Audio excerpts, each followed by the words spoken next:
Halo Bang, salah satu warisan dari masa Perang Dunia II yang berdampak sangat signifikan pada persenjataan militer dan komunikasi adalah teknologi. Nah, kita analisis satu-satu aja kali ya, mulai dari yang bawah mungkin. Nah, kalau buat yang penerbangan itu warisan teknologinya sebetulnya bukan dari masa Perang Dunia Kedua, karena penerbangan udara pertama itu sudah ada sejak tahun 1903 oleh dua bersaudara Orville dan Wilbur Wright gitu. Jadi yang ini salah ya.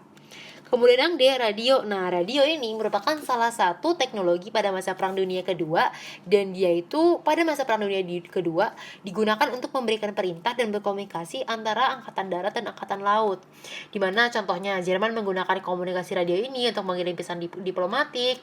Kemudian ya pokoknya penyebaran informasi dan komunikasi itu dengan radio ini. Bahkan salah satunya Indonesia waktu itu mendapatkan kabar bahwa Jepang telah menyerahkan diri kepada sekutu itu melalui radio gitu. Jadi sebetulnya ini betul di aspek komunikasinya, cuman di aspek militernya dia kurang sesuai kayaknya. Jadi yang radio ini kita simpan dulu aja kali ya.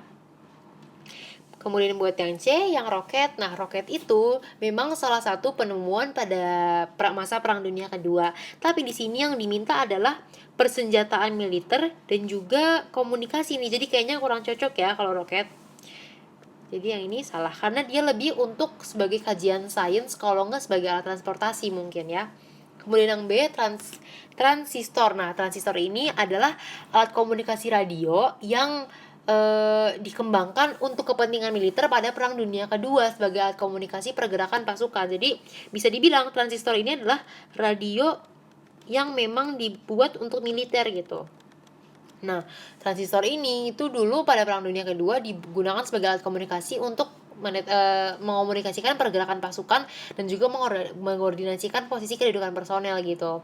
Jadi peperangan lebih efektif dan dampaknya mempermudah terutama dalam penyampaian perintah komando pasukan. Jadi yang ini kita simpan juga kali ya. Kemudian buat yang A, nuklir. Nah, yang nuklir ini merupakan salah satu penemuan Perang Dunia Kedua juga. Seperti yang kita tahu, bom nuklir itu yang dijatuhkan oleh Amerika ke Hiroshima dan juga Nagasaki itu merupakan salah satu penemuan dari ya teknologi nuklir ini.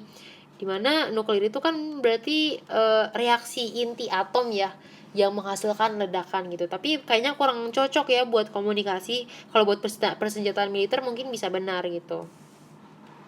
Jadi yang A ini juga salah. Nah, antara yang B sama yang D, antara radio militer dan radio, kalau kita analisis di sini kan yang diminta sangat signifikan pada persenjataan militer dan komunikasi itu berarti kayaknya lebih cocok yang B ya, yang transistor ini, karena dia selain sebagai alat komunikasi tapi dia memang dikembangkan khusus untuk militer gitu. Berarti jawaban paling tepat untuk kita pilih adalah yang B, transistor. Tetap semangat dan sampai jumpa.